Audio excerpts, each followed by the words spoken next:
Hi, this is Himanshu and once again welcome back to Ethiopian Concept Tutorials, the series of English language learning in Hindi. आज इस video में सिर्फ इसी सवाल को लेके बातें होंगी, राइट? और during our conversation a lot of good things are going to happen, ये मैं पहले बता दे रहा हूँ। इनमें से जो अच्छा बात होगा वो पहला होगा, we will learn particularly from this question, we will learn 5 to 6 grammar rules.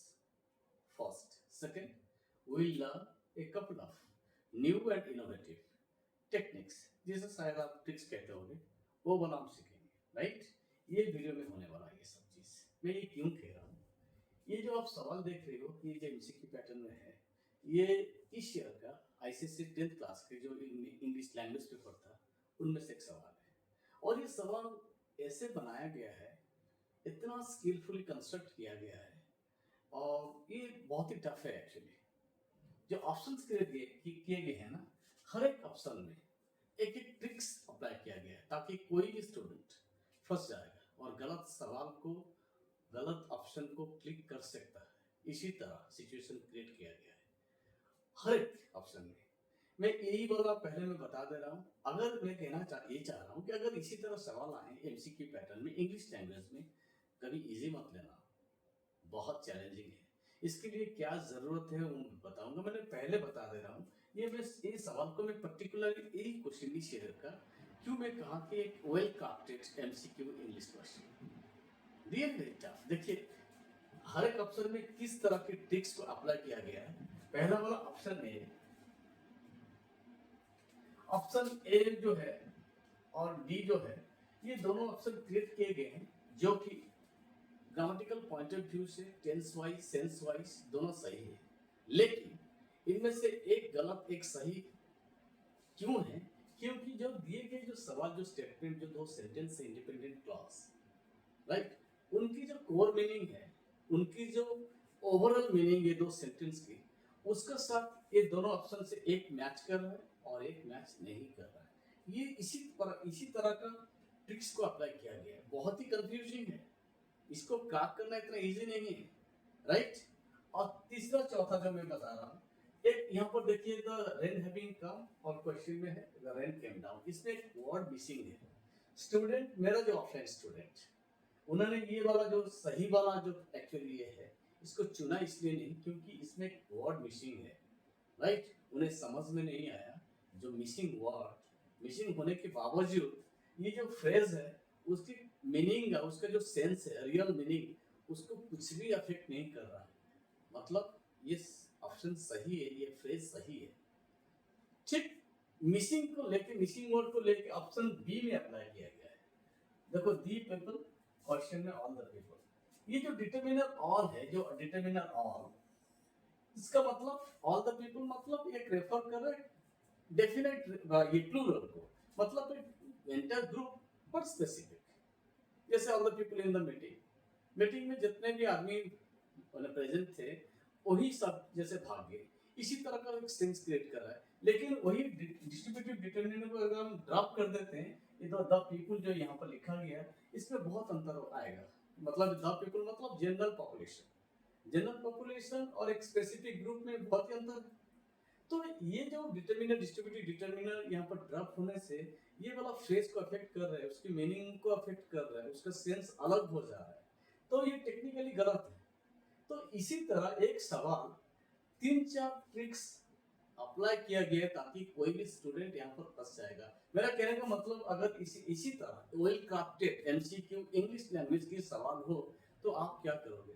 आपको लगता है आपको सही जो अप्रोप्रिएट, मोस्ट अप्रोप्रिएट, हम ये नहीं कहेंगे कि यही वाला मेरा आंसर सही है, अगर इसको माइनस किया जाए, अगर ये वाला ऑप्शन को क्रिएट नहीं किया जाता तो ऑप्शन ए भी सही होता। तो इसीलिए मैं कहता हूँ कि एमसीक्यू पैटर्न में आपको हमेशा तो मोस्ट अप्रोप्रिएट ऑप्शन को चुनना है, क्योंकि इसी तरह टेक्निकली इसी तरह ऑप्शन क्रिएट किए जाते हैं स्टूडेंट्स के मन में, स्टूडेंट्स को कंफ्यूज करने के लिए। तो अगर आप इसी तरह क्वेश्चन सवाल को एक्यूरेसी के 100% एक्यूरेसी के साथ और मिनटों में अगर सॉल्व करना चाहते हो तो इसी तरह वीडियो को देखो। मैं ये नहीं कह रहा हूँ कि इथियोपियन कॉन्सेप्ट ट्यूटोरियल्स की जो वीडियो अपलोड हो रहे हैं उसको देखो या हिमांशु को वीडियो देखो, पर यूट्यूब चैनल इतना बड़ा प्लेटफॉर्म है, बहुत सारे इंग्लिश ट्यूटर हैं, बहुत अच्छे अच्छे इसी तरह इससे बेहतर भी वीडियो अपलोड कर रहे हैं। किसी एक दो को चुनो, उनको फॉलो करो और अपना नॉलेज को डेवलप करो, ताकि आपकी knowledge will help you to solve this type of tricky well constructed, very skillfully constructed, well crafted सवाल को हल करने में बहुत ही मदद करेगा, राइट।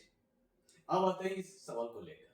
जैसे मैंने कहा, ये जो सवाल बहुत ट्रिकी है, ये सवाल आया है सिंथेसिस चैप्टर से। सिंथेसिस मतलब जो दो सेंटेंस है ना, इंडिपेंडेंट क्लॉज, आप उसको कंबाइन करोगे और एक नया सेंटेंस बनाओगे। नया सेंटेंस कॉम्प्लेक्स, कंपाउंड, सिंपल होना चाहिए, राइट। इसी तरह का ये सवाल है। इस क्षेत्र में, इस सिचुएशन में आप क्या करोगे? आपको ऑप्शन को देखना है। जैसे मैंने कहा, ये ऑप्शन में 3 option they look like complex sentence और एक सिंपल है। तो मैं अपना मन ही मन में I will try to formulate my own answer to this question.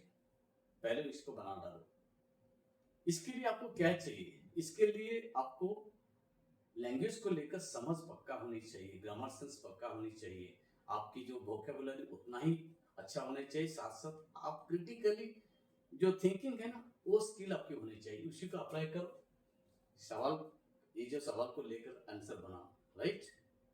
इसके साथ आप मैथ्स तो करोगे, उससे पहले क्या करो, वही स्किल को अप्लाई करो और अब क्लोजली देखो, look at the each and every options and observe करो which one is the absolutely incorrect option।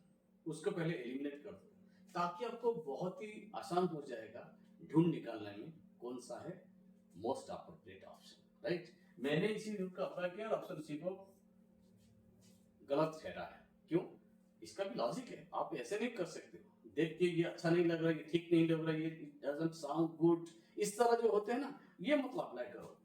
ये ऑप्शन इसीलिए गलत है क्योंकि टेक्निकली जो लॉजिक, जो ग्रामेटिकल पॉइंट ऑफ लैंग्वेज में इसको कहा जाता है रन ऑन सेंटेंस, ये type of error run on sentence है।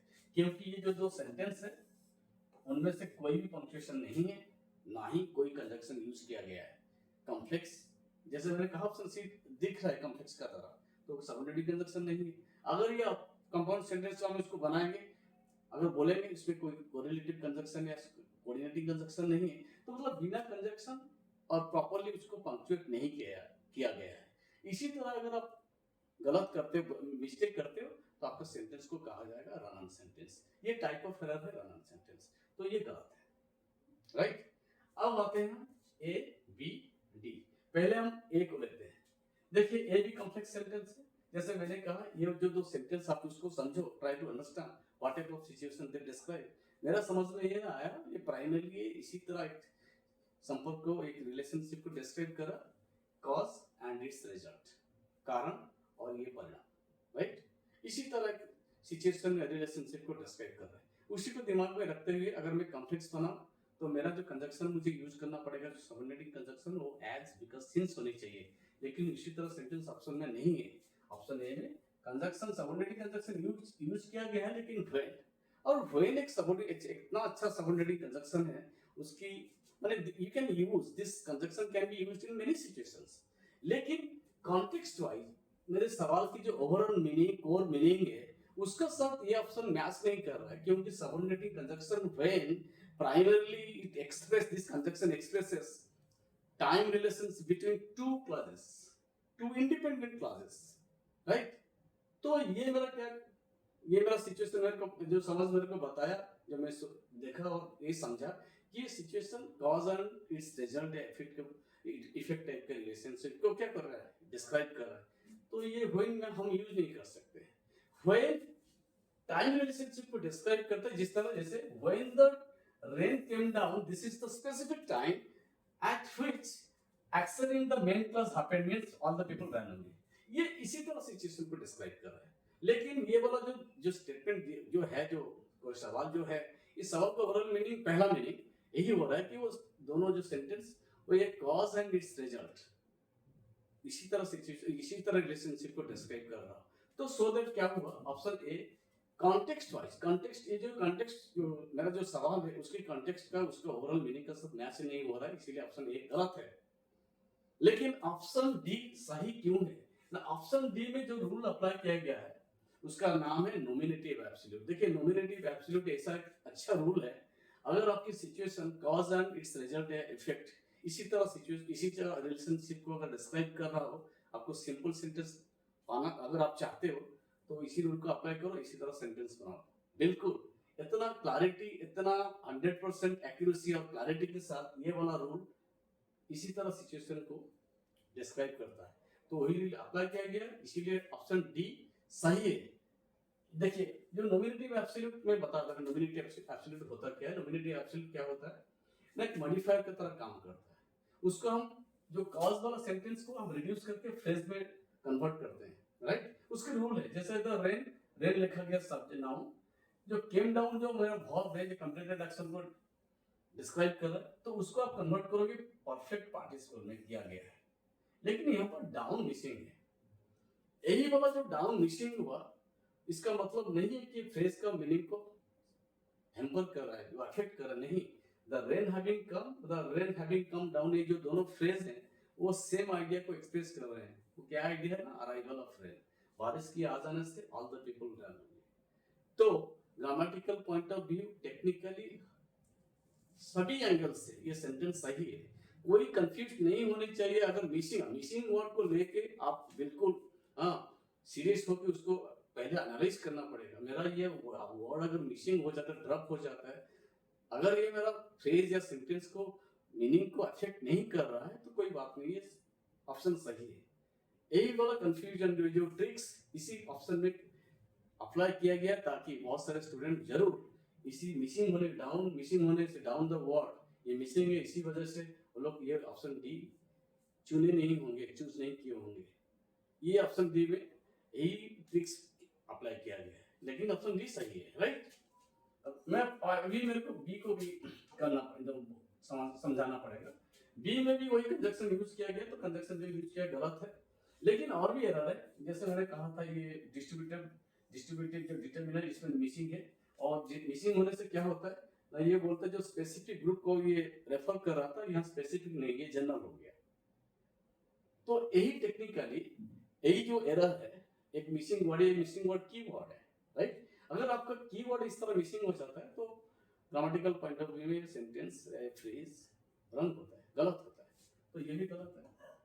तो ऑप्शन ए बी सी इसी तरह आप गलत प्रूव कर सकते हो, अगर आपकी अंडरस्टैंडिंग लैंग्वेज को लेकर सही हो, सही से भी बहुत ज्यादा अच्छा हो, या आपका उसी का साथ साथ ग्रामर सेंस और वोकेबुलरी और क्रिटिकली थिंकिंग जो स्किल होती है, ये चार होनी चाहिए।